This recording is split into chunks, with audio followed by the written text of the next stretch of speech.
Hey, I'm Kev, Mr. Cole. Welcome back to Automobilista for 10 that race in the Formula V10 around the Osterreichring with the settings that you can see on the screen. Now has restarting 12th place in the fake Minardi, pretending to be Alex Young, the greatest Malaysian F1 racer of all time, as we wait for the lights to appear and go out. And that was almost a perfect tribute to the great man by crashing at the start. He's lost a couple of positions against 102% strength AI, but as we go for that around this Osterreichring track, and we go into the hair-length chicane, or nick it out of the chicane as it became known. We drop down the second gear and then up to third for the second part, and now we climb the hill, climb the speed up to over 190 miles per hour in 7th gear as we approach turn 2, the Trollrock curve. Oh, we don't break into this one, we just drop down to 5th gear and then got on the power hard as we go over the crest, over the hill, now down it as we build up the speed to over 200 miles per hour now in 7th gear and hit the back end of the fake Toyota in front of us as now we approach perhaps the most famous corner of this old circuit, the Bosch curve. We definitely break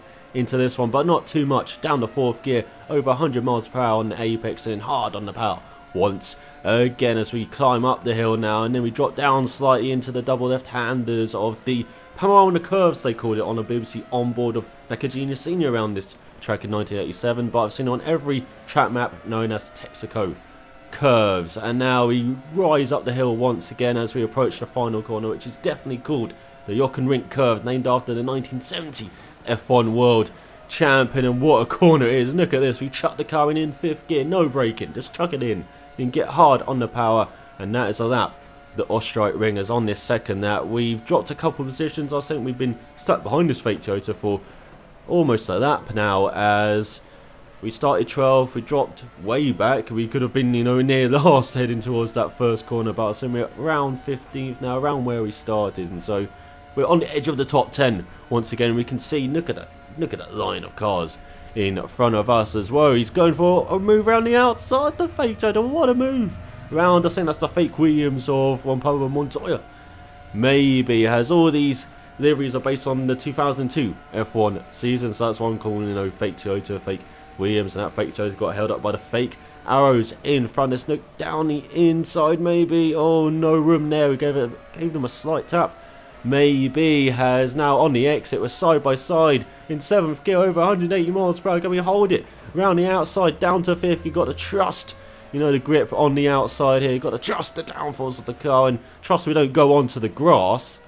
You can't clip that in this game. You've got track evolution in this game. The biggest difference from this game compared to Reza Studios' previous one called GameStop Car Extreme, which you may have seen on this channel previously. But in this game, we've got to stay on the racing line. We don't want to go offline because there's marbles. Don't want to go off onto the grass because that will stick onto our tyre until we scrub it off for like half a lap later. So we probably got full grip now, and we definitely got to stay on the racing line in this third lap to make up a gap in front as we got the arrows behind us. And in the first chicane, this is where I lose time to the AI in this first sector. Then in the second sector, pretty even, but in the third sector, I can make it up by being just brave as hell into that final corner. That's what I love about this track, this Osterreichring, one of my favourite old school F1 tracks, beautifully replicated by Reza Studios in this game. It's just brass balls track, so much high speed. I'm much better on high speed circuits like this than, say, the track which has been built on this circuit, the Red Bull Ring, which is it's actually kind of the opposite demands on the car it requires compared to this track, where it's a similar layout, but it's just truncated, it's compact, and you need traction. You've got loads of 3rd or 4th gear corners on that circuit on the current Red Bull Ring, compared to this track where, as you can see, it's mostly 5th gear, 6th gear, over 130 miles per hour in most corners. So, it's all just being brave, and you're just hoping the car will stick. In this Formula V10 car, it does stick most of the time, thankfully, in this race. And yeah, it's just a joy to drive around this track. As you might have previously seen with my hot lap around this track, which I showed about a couple of months ago. Now, I haven't even apologised for this being my first video in like a month.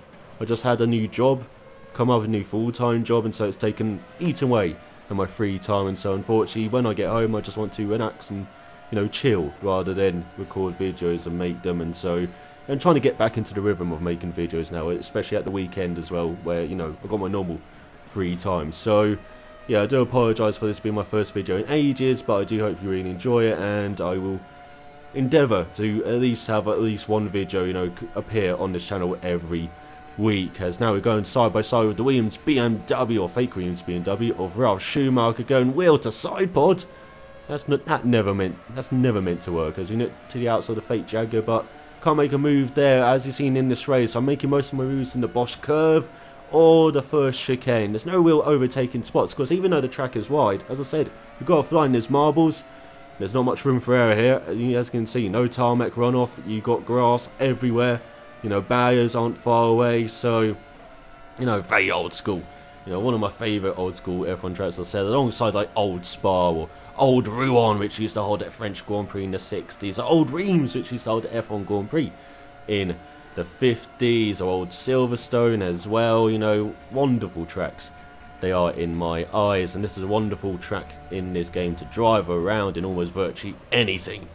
Maybe not the minis. They really do pack. They don't have the punch really to get the most out of this track, the minis, but definitely in the Formula cars, great fun to drive them around here. And this Formula V10 car, as I said, they may be based. Reese haven't said anything, but the internet has perhaps figured out it's based on the Williams BMW of the 2002 season. So, you know, if you look at the steering wheel, very similar to the Williams BMW steering wheel of that season. And if you listen to the sound, it's a bit like the BMW V10 engine from that year. And what an engine that was. BMW made superb engines in F1. Do come back to make another one, BMW. I'm sure you can make a turbo hybrid sound like a monster, as he did with these V10 engines, as you do with the turbo engines of the 80s as well, in the back of the BMW, not the back of the BMWs, in the back of the Benettons, in the back of the Brabhams as well. You know, BMW, beautiful engine manufacturers for F1 in recent years. Not the greatest team owner, as we saw with Sauber, but, you know, I definitely want to see them back. You know, I definitely want to see another engine manufacturer come in, see just another constructor come in as well, as we've seen with Haas this season. And yeah, this Formula V10 car, you know, back then in the early thousands, electronics came back into the game, and so you kind of have launch control, you know, like in I remember one of the images of the 2001 season, as we're about halfway through this race now, was that, you know, the Benetton Renaults, not the greatest cars, they always make up like 4 or 5 positions at the start, and then probably lose those positions by the end of that, because as I said, they weren't the greatest cars. Apart from Belgium, I remember physically having a stellar race there, getting on the podium. But yeah, you get that, you get traction control as well. I was never the biggest fan of traction control. Fake Jaguar, give me room. God, ungentlemanly. That's probably fake Eddie Irvine. He was always a bit aggressive. And yeah, I was never the biggest fan of traction controls, especially if you get on the power out of the corner, you just hear that. Remind me of dial-up internet. If you remember that growing up, like my age, you know, you had dial-up internet. Just remind me of that. It really took out the chunks of the bellow of the engine, you know, going on the power. And you know, much preferred F1 engines without traction control. And so I've turned that off for this race. You also get the perfect rev matching on the upshifts. Turn that off for this race. I've got no assists on for this race, but the car does come with that, and I do recommend it for virtually every other track in the game, because this track is just a speed track. I only really lose time in the first chicane compared to the AI, and it's not a lot. You know, it's only kind of up to half a second if I'm really poor on the power. But on other tracks such as, you know, Montreal, Suzuka especially, you really do need, you know, the traction control, because you've got like 900 brake horsepower under your foot, and you've got a underfoot like me, you're just going to be spinning around, especially on cold tyres. As well, as you can see, I was very cautious on that first lap, and I've got better at managing, you know, my thunderfoot on cold tyres in this game as well. Whoa, that's ambitious.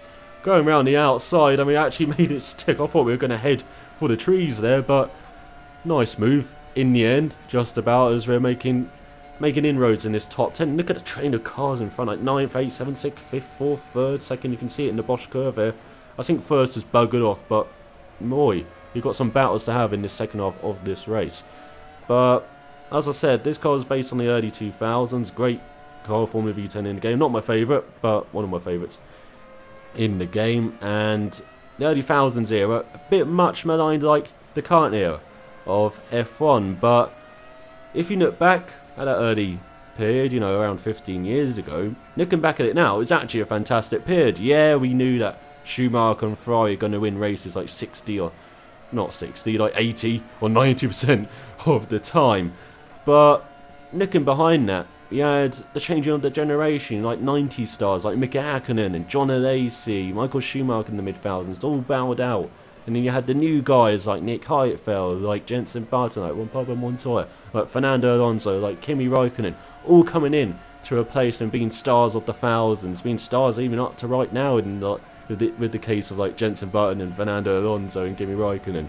And yeah, it's just fantastic to see that. And you had a season in that early part in 2003, which is one of the best seasons in F1 history in my eyes, because you had the young guns of Juan Pablo Montoya at Williams. I was such a big fan of him back in the day. I still am a big fan of the guy in IndyCar, but I really did want him to win the title that year.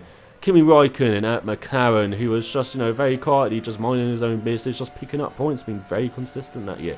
And then Michael Schumacher and Friday established order at the top, and you had that three-way tussle for the title. Unfortunately, got diminished near the end when Michelin were operating the grey area, designing their tyres. That got clarified around Monza, I believe. And then Ferrari and Schumacher won a couple of races, got really right into the title battle. And then you had the season finale in Japan, where Schumacher drove one of the worst races I ever saw him drive in F1. He was making mistakes all over the place, struggled to get through the midfield pack. I think he had a collision with Sato, I remember, had to change his front ring. And Sato was only in that race to replace Jack Villeneuve, who pissed off everyone at BAR. And, well, the opinion of Jack Villeneuve certainly, dampened during that period. So yeah, it was a fantastic, finale to the season where Rubens Barrichello just raced away to victory in the end, like he did at Silverstone, but a bit less impressively than at Silverstone. Because I remember Juan Pablo Montoya actually leading that race in the early part, and then his engine blew up, and that was just like, yeah, I kind of 14-year-old me was just pissed off at that. But yeah, you also had Kimi Raikkonen in second, so even Raikkonen had to win that race, so Barrichello did the business for Schumacher anyway, even though Schumacher, I think, grabbed a point in the end. But yeah, that was just a fantastic season finale. We're having a fantastic, this is the final lap, I think we're penultimate lap of this race, battling with the fake Sauber of, I think that's Felipe Massa. So I remember him being very aggressive as a rookie, and this Sauber in front has been very aggressive as well. No one would have predicted that Felipe Massa would be in F1 14 years later after watching his rookie season, but somehow he's here, somehow he's doing really well at Williams as well alongside Bottas. So yeah, hopefully he's on the grid in 2017. But yeah, that era gets much maligned, this era gets much maligned, but again, just like back then, there's lots to look forward to in the next couple of years in F1. You had a new team in Haas coming in, like we had Jaguar and Toyota come in, in the early thousands. Of course, they were big money projects that didn't really work out well. Well, Haas is kind of the opposite, a smallish money project, which has worked out really well in this first season, with especially Roman Grosjean. If Ferrari weren't content with having Raikkonen as second driver there, I would put Grosjean on there, even ahead of Perez at the moment. Put Grosjean on there. He's proved he can be as good as Raikkonen in 2013. He's probably better than Raikkonen now. And even though, it's not perhaps the best career move for Grosjean if he wants to win races and titles, he would be a superb driver to put alongside Sebastian Vettel in my eyes. But yeah, you also have, Grosjean being a very good driver of this current era with, Daniel Ricciardo, with Max Verstappen, Carlos Sainz Jr., you also have Felipe Nasr at Sauber. Yeah, he hasn't been too impressive against Ericsson, but they're still very nice. And then you got Stoffel Van Dorn at McLaren, and then the Mercedes pair at Manor with Pascal Wehrlein and Esteban Ocon. You got a superb young talent coming through. You got a new team coming in Haas. You got new regulations for next year, massive tyres, weird aerodynamics, a massive rear wing finally once again. There's lots to look forward to in F1, even though my enthusiasm for F1 has diminished greatly in the past few years, especially compared to 2001 when I wouldn't miss a race. I don't think I've watched half the races of this season, in F1, but we finished in, I think, 7th or 6th. We'll find out in a few seconds' time, but yeah, lots to look forward to in this era of F1 compared to, just like in the early thousands. Oh, fuck you, Physica, you did blast off into the distance. And I finished 7th. That's annoying, but yeah, just F1 at the moment. We may be down in it. The internet helps. Lots of negative voices can be heard now compared to back in the day. And yeah, I am actually enthusiastic for F1 in the future, like I am now of the early thousands period. But I hope you enjoyed this race. Thanks for watching. I'll see you next time.